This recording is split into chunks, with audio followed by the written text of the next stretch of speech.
one point, multiple churches across Europe claimed to have the foreskin of Jesus. The most famous ended up in a tiny Italian town, vanished in 1983, and might still be hidden there. So at one point in time, there were over a dozen relics in Europe, said to be the foreskin of Jesus Christ.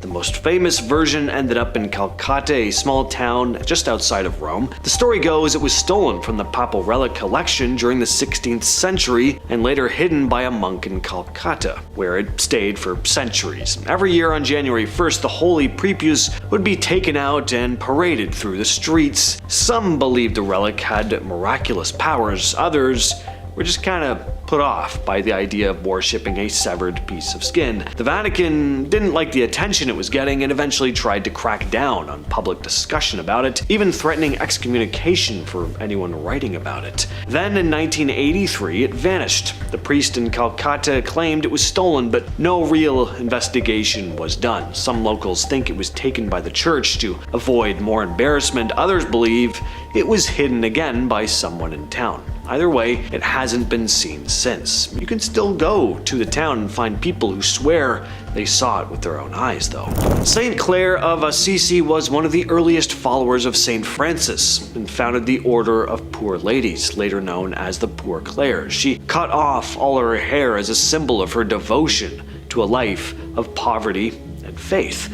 After her death in 1253, some of her followers held on to the little things she left behind, like strands of her hair, pieces of her habit, and clippings of her fingernails. These relics are now kept in Assisi, Italy, at the Basilica of St. Clare. If you go, you can literally look through a glass display and see locks of her hair and a few curled bits of fingernail in a decorated case. It's treated with reverence, but some folks find it kind of unsettling. There's just something a little jarring about walking through a grand cathedral only to come face to face with the preserved body parts of a long dead person. But this is nothing compared to the relics that I'm about to cover.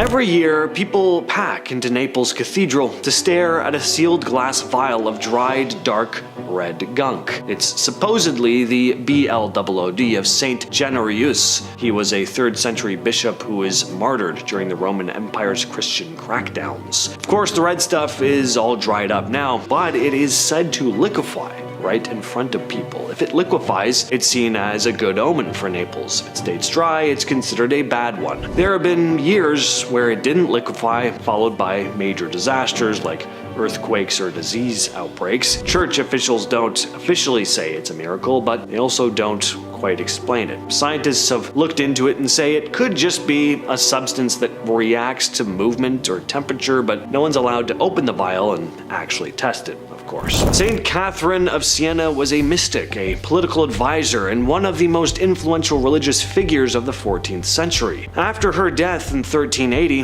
her body was buried in Rome, but her hometown of Siena wasn't too happy about that, so a few years later, someone decided to smuggle her head back. The story goes that her followers hid it in a sack and tried to sneak it out of Rome, but were stopped at the gates. They prayed, and when the guards looked inside, they saw rose petals instead of a human head. Miraculously, they were allowed through. When they got back to Siena, the petals had turned back into Catherine's actual mummified head. That head now sits in a glass case in the Basilica of San Domenico. It's been there ever since. Her actual face is dark, leathery, and shrunken, as you'd expect from something that's over 600 years old, but it's also encased in a really beautiful display, so it looks more presentable than you'd think a preserved human skull with some skin still clinging onto it would be. In the Basilica of Santa Sabina in Rome, there's a large black beat-up chunk of stone. According to legend, this is the very same stone the devil hurled at St. Dominic while he was deep in prayer. The story says Satan, furious that Dominic was preaching and converting too many people, launched the stone at him inside the basilica. It missed, slamming into the floor instead. Supposedly, there were claw-like marks and scorched patterns left on the stone, marks that are still visible today. Whether those grooves are from claws or just the result of natural erosion doesn't really matter to the church. What matters is the symbolism. The devil tried to stop Dominic, and he failed. Ever since, the Devil's Stone has been kept inside the basilica. Beneath the floor of St. Peter's Basilica in the Vatican, right under the massive altar, there is a small tomb carved into rock. Inside that tomb are bones the Catholic Church believes belong to St. Peter himself. The Apostle Jesus supposedly called the rock on which the church would be built. The bones were discovered in the 1940s during secret excavations ordered by Pope Pius XII. For years, their identity was kept hidden while researchers quietly tried to confirm if they were really Peter's. In the 60s, one archaeologist working with the project announced that they'd found evidence. The bones were from a man in his 60s, buried in a place marked with graffiti that read something like, "Peter is here." In 2013, Pope Francis publicly displayed the bones for the first time. 8 fragments held in a bronze box. But not everyone is convinced. There's still debate over whether these bones actually belong to Peter, or if they were even buried there originally. Some argue they were moved or planted much later on. Either way, the church treats them as sacred. They're not shown to the public often, and when they are, it is a big deal. St. Francis Xavier died in 1552 on a small island off the coast of China while waiting for a boat to mainland Asia. His body was buried in a makeshift coffin in the hot, humid ground, basically the worst place to preserve a corpse. But when his remains were dug up a couple months later to be moved, people claimed the body hadn't decayed, and that's when the story of his incorruptibility started. Eventually, his body was brought to Goa, India, and put on display in a glass coffin where it still rests today. The church calls it a miracle, a sign of divine favor. But depending on who you ask, the body doesn't exactly look untouched. Over the years, chunks have been removed for relics. His right arm is in Rome, his nose has deteriorated, and the skin is darkened and shriveled. But considering how old it is, I guess it's not the worst. It's definitely not mummified in the Egyptian sense, but it's also not a pile of bones. Pilgrims still traveled to see it, and every 10 years or so, the church would parade the body through the streets. That doesn't really happen anymore, but the coffin's still there, attracting people from all over the world who want to see the so-called miracle up close. This one sounds made up, but it is not. There's a church in Bethlehem, the Chapel of the Milk Grotto, that claims to be the spot where Mary breastfed baby Jesus. According to tradition, a few drops of her milk spilled onto the cave floor and turned the stone pure white. That stone, now considered holy, was ground into powder and given to pilgrims starting centuries ago. Today, they're still doing it, sort of. For about $2, visitors can buy packets of white powder made from the same limestone, blessed by monks, and marketed as a kind of miracle cure. The idea is that if you mix it into water and drink it, could cure illness, infertility, or whatever else you're struggling with. It's not exactly FDA approved, but some people swear by it. The church doesn't officially say it's Mary's milk, but the legend is still very much present here.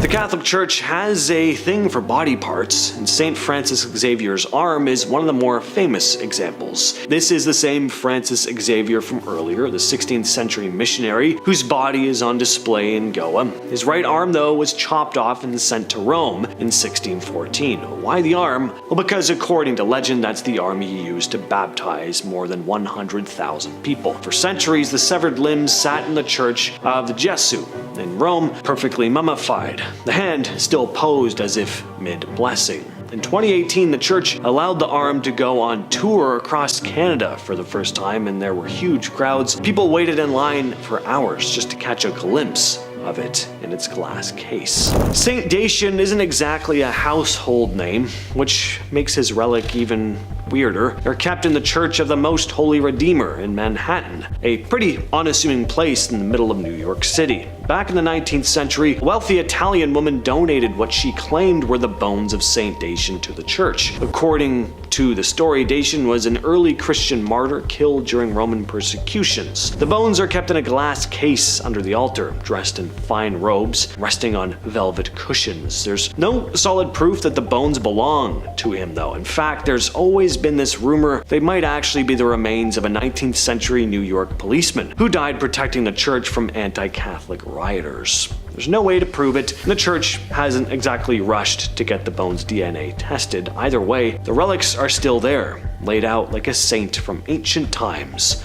Golden crown, embroidered clothes, and all. In a town in southern Turkey, archaeologists think they may have just found the real coffin of the original St. Nicholas, the guy who inspired Santa Claus. The stone sarcophagus was found at the Church of St. Nicholas, which has been an excavation site since the late 80s. The limestone coffin is about 6 feet long, buried 5 feet down, and was found in a 2-story annex of the church. According to Associate Professor Ebru Fatma Fandik, that they didn't even realize they were digging into a burial site until animal bones and clay lamps started showing up. That's when they hit the sarcophagus. St. Nicholas died in 343 and was buried at this site. Later, a grander church was built over it under Emperor Theodosius II, and that's when his remains were supposedly moved into this sarcophagus. In 1087, a group of sailors from Bari, Italy, broke into his tomb and took most of his bones back to their city. They placed them in a new shrine at the Basilica di San Nicola, where they're still kept today. But not all the bones were taken. During the First Crusade, around 1099, another group, this time from Venice, raided what was left of the tomb and took the remaining bones. So, in 1953, scientists confirmed that the bones from both cities came from the same person, but whether that's actually St. Nick is still up for debate. At the Church of the Holy Sepulchre in Jerusalem, one of the most sacred places in Christianity, archaeologists recently found something that had been sitting in plain sight for centuries. It's a massive stone altar from the Crusader period, dating back to the 1100s. For years, people thought it was just part of the wall, mostly because it was covered in layers of graffiti and chunks of fallen stone. But once researchers took a closer look, they realized that this thing had been deliberately carved and set in place as part of the original Crusader structure. It's built from massive limestone blocks, including one with a cross carved right into it. According to archaeologist David Gurvich, we've talked about a place where people believe Jesus was buried, so to uncover part of a forgotten altar from the Crusader period is huge. It had been partially destroyed over time, and a lot of it was buried under hundreds of years' worth of rubble. In Reading, England, a church relic resurfaced that people thought was lost forever. A mummified human hand said to belong to St. James the Apostle. It originally came from Reading Abbey, a huge medieval monastery founded in 1121 by King Henry I. During the 1500s, when King Henry VIII shut down England's monasteries and looted them, a lot of relics disappeared. Somehow this one survived though. It was hidden inside an iron box and rediscovered centuries later by workers doing repairs. Eventually, it made its way to St. Peter's Roman Catholic Church in Marlow, where it stayed locked away for years. The hand was, of course, dried and shriveled and partially wrapped in fabric, but it was still clearly human. Went back on display briefly in 2018 before being sent to be studied. Experts can't 100% prove it belonged to James the Apostle, but based on its age, the location, and how relics were handled at the time, it fits. In 2002, a collector went public with a limestone bone box known as an ossuary that had an inscription scratched into the side: James, son of Joseph, brother of Jesus. If it's legit, that's a huge deal. It would be the only known artifact that actually names Jesus of Nazareth. The box itself is real, dates back to the 1st century. Experts checked the aging on the stone, the weathering, and the letters, all of it, but big question was whether the inscription was added much later to, boost its value. That started one of the longest and most expensive court battles in archaeology. The Israeli Antiquities Authority charged the owner with forgery. The whole thing turned into a circus. After years of trial, the charges were dropped. The science couldn't prove the inscription was fake. Some people still doubt it, but no one's been able to say for sure it's modern. In 2023, archaeologists in Germany found something strange in a Roman-era grave. A silver scroll buried with a man who died nearly 1800 years before. When they carefully unrolled the scroll, found it was inscribed with 18 lines of Greek writing, including the names of Jesus, Mary, and several Christian saints. That alone was wild, because this was found in Frankfurt, way north of where Christianity was thought to have spread at the time. The guy was buried sometime between 230 and 270 CE, which means Christians were already up there way earlier than anyone thought, about 100 years ahead of the usual timeline. Researchers say the writing on the scroll was meant to act like a charm or spiritual protection. The scroll itself is tiny, just a few inches long, and was buried in an iron capsule next to the man's remains. According to archaeologist Dr. Erwin Emmerling, this is the earliest physical evidence of Christianity in this region, and it changes what we thought we knew about how fast it spread. In 2023, construction crews were doing work near an old Dominican monastery in Poland when they cracked open something really cool, a medieval knight's tomb. It had a massive stone slab with a full carving of a knight in armor, sword, shield, all of it. When archaeologists lifted it, there was a skeleton laid out perfectly underneath, exactly where you'd expect him to be. The carving was done on limestone from Gotland, which is a Swedish island. The knight was tall, probably someone important, and this grave was built to show it. The carving had symbols like a coat of arms, so whoever buried him wanted people to know exactly who he was, or at least that he was worth remembering. The area used to be a church cemetery way back in the 12th century, and this tomb probably dates to the 1200s or 1300s. And fun fact, the whole thing was under what used to be an ice cream shop. So the Church of the Holy Sepulchre in Jerusalem is supposed to be the spot where Jesus was crucified, buried, and resurrected. It's one of the most famous religious sites in the world, but while restoring part of the floor, researchers found something small but weirdly important: ancient seeds. They dug down and found traces of grape seeds, olive pits, and pollen buried in the soil under the church. Now, that doesn't sound all that exciting, but those plants match up with the gospel descriptions of a garden being nearby at the time of the crucifixion. Grapes and olives were big in that region, especially for things like wine and oil used in rituals, so finding that kind of evidence under the building is kind of cool. The seeds were found in layers that date back about 2,000 years, so the timeline lines up as well. Doesn't prove every detail of the story, obviously, but it's enough to make archaeologists pretty excited. Right near the southern wall of the Temple Mount in Jerusalem, archaeologists were digging in a spot known as the Opal, and ended up finding a stash of Byzantine gold. They found a small stash of gold buried in the floor, like actual treasure. There were 36 gold coins, a gold bar, 2 earrings, and a round medallion engraved with a menorah, a Torah scroll, and a shofar. That medallion is cool because it's Jewish imagery, but it was found in a Christian-era building. The coins date back to around the early 600s, right before the Persian army rolled through the city, so it looks like someone buried their valuables before things got ugly and just never made it back. It sat undisturbed for 1,400 years. The fact that Jewish religious symbols were found inside a Christian-era home also shows that this part of the city wasn't strictly divided. People were living close together, even if they didn't believe the same things, and all that info came from a handful of gold buried in someone's floor. Archaeologists digging in northern Ethiopia found the ruins of a 4th century Christian church. It's the oldest one discovered so far in sub-Saharan Africa. The site's called Beta Samati, and it used to be part of the Aksumite Empire, a big trade hub back in the day. The church was built in basilica style with stone walls, columns, and a central platform that lines up with early Christian designs from the Roman world. Found crosses, ceramic incense burners, carved pendants, a gold ring with a bull's head on it. That ring probably came from somewhere outside Ethiopia, maybe traded in from Jordan or Arabia. There were also dozens of small animal figurines, mostly of cattle, scattered around the site. Inscriptions found inside mention Christ by name, which is a big deal considering how early this site is. This means Christianity had, of course, already reached this part of Africa by the early 300s, so way earlier than most people thought. The area was connected to trading routes that stretched all the way to the Middle East, so ideas, goods, and religions were constantly flowing through. And in 2021, archaeologists working in northern Jordan explored an old underground church built inside a cave, and inside it they came across a tiny lead scroll covered in ancient writing. The church had been carved into the rock and might be one of the earliest places where Christians gathered in secret. The scroll was tightly rolled, only about the size of a matchstick, so they had to scan it with high-res imaging to even read what was inside.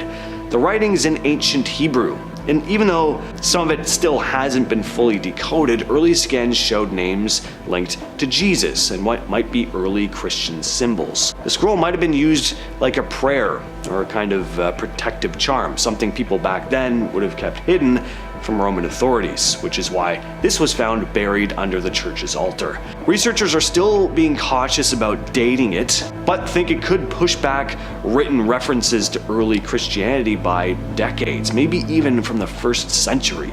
If that's the case, this could be one of the earliest written traces of Christianity outside of Jerusalem. When St. Anthony of Padua died in 1231, his body was buried like anyone else's, but when church officials exhumed his remains about 30 years later, they made a disturbing discovery. His tongue was perfectly preserved, not mummified, not hardened or shriveled. It was said that it was still red and soft, like it had come from a living person. Alongside it, his lower jawbone and vocal cords were also in strangely good shape. The church took this as a divine sign, claiming it was God's way of honoring Anthony's preaching. So they grabbed his tongue and jaw and put them on display in the Basilica of St. Anthony of Padua in Italy, where they're still kept today. Camillus de Lelis was a 16th century priest who dedicated his life to caring for the sick and dying. When he died in 1614, his heart was removed and kept as a sacred relic. That heart has been touring the world ever since. Has traveled to countries like Ireland, the Philippines, and Italy, often arriving in a gold box or a glass container. The church presents it as a symbol of compassion, but it's also no question an actual human organ that's over 400 years old. You can still see it today at the Church of St. Mary Magdalene in Rome, where it sits behind a small plaque and some gold trim. The thing is blackened and shriveled from age, but you can still tell that, yep, that's a human heart. One story goes that it was tested during an autopsy and found to be enlarged from love. So wherever it goes, people line up to kiss the box or pray in front of it. The crown of thorns is believed to be the one placed on Jesus' head before his crucifixion. The main relic is kept in Paris and the Notre Dame Cathedral, but it was originally brought to the city by King Louis IX in the 1200s. He got it from the Byzantine emperor and supposedly paid more for it than the actual building of St. Chapel, which he then had built just to house the crown. It's been in France ever since, guarded and passed along by royalty, then the church. The crown is a woven circle made of rushes. It doesn't have any thorns on it anymore. Those were removed and handed out to different churches centuries ago. There are thorn relics scattered across Europe, all said to come from this crown. Whether or not they actually do is a different story, though. During the Notre Dame fire in 2019, this relic was one of the main things saved. Firefighters and clergy went in and got it out before the roof collapsed. Today, it's kept in a secure space and only brought out on special occasions. There are several relics around the world claiming to be the severed head of St. John the Baptist. The most well-known is the Amiens Cathedral in France, was supposedly brought there in 1206 by a Crusader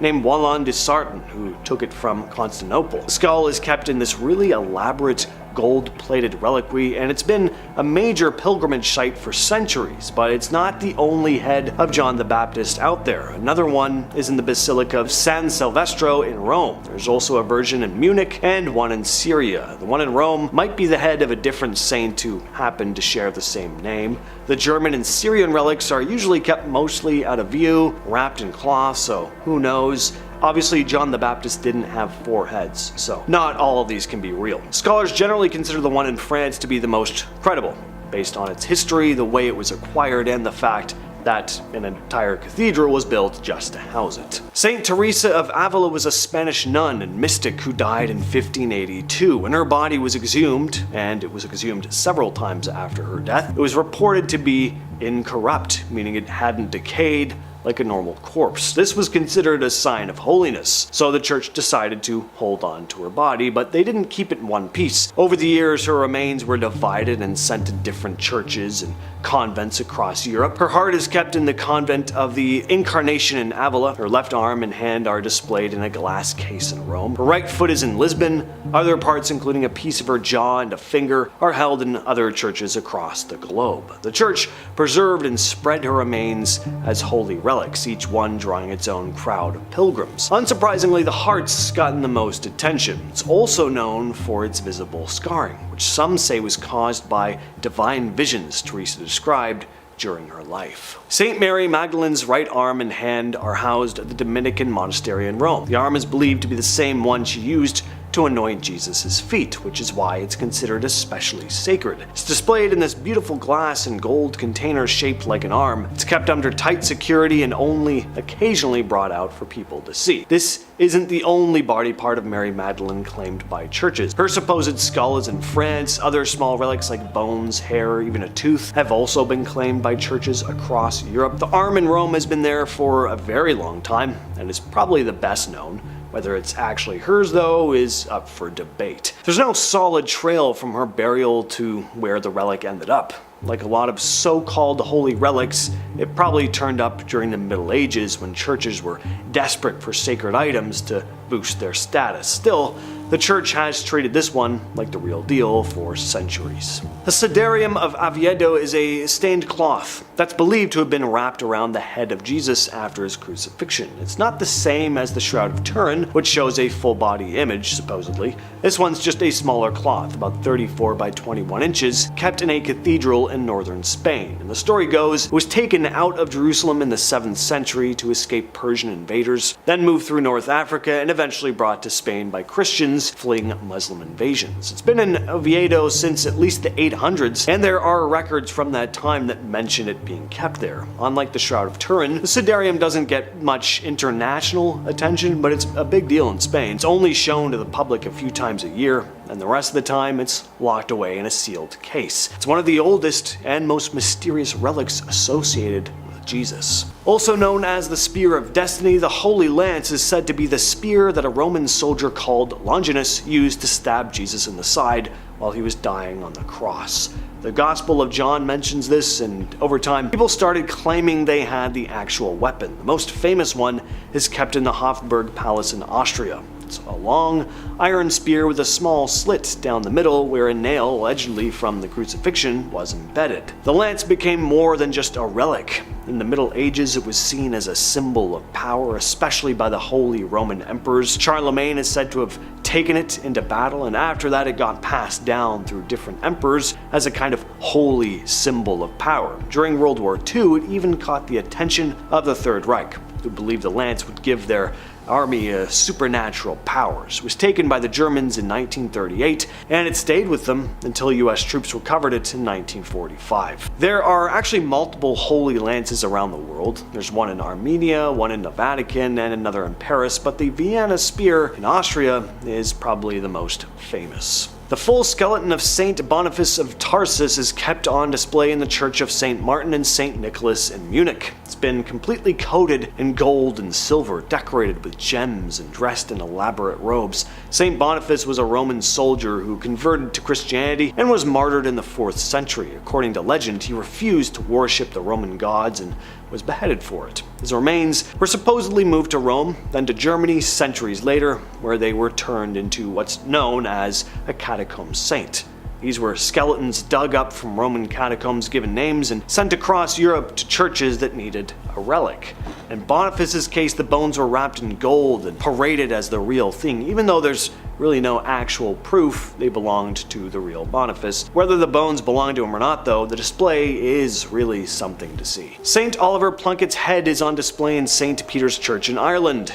It's dark, leathery, and shriveled, but you can still make out the facial features, even some strands of hair. People still come from all over the world to see it, and that's not surprising. It has quite the history. Plunkett was born in 1625 and became the Archbishop of Armagh and Primate of all Ireland during the time when being a Catholic leader could get you killed. English authorities were cracking down hard on Catholicism in Ireland. Plunkett was seen as a threat. In 1679, he was accused of plotting to bring French forces into Ireland to stir up rebellion. There wasn't any real evidence, but that didn't matter. He was dragged to London, given a sham trial, and convicted of high treason. On July 1st, 1681, he was hanged, drawn, and quartered. His remains were buried in 2 different places, but his head ended up in the hands of his relatives, eventually making its way to a convent run by one of his grandnieces, and it stayed there, hidden, until 1921, when it was brought to St. Peter's, where it still sits today.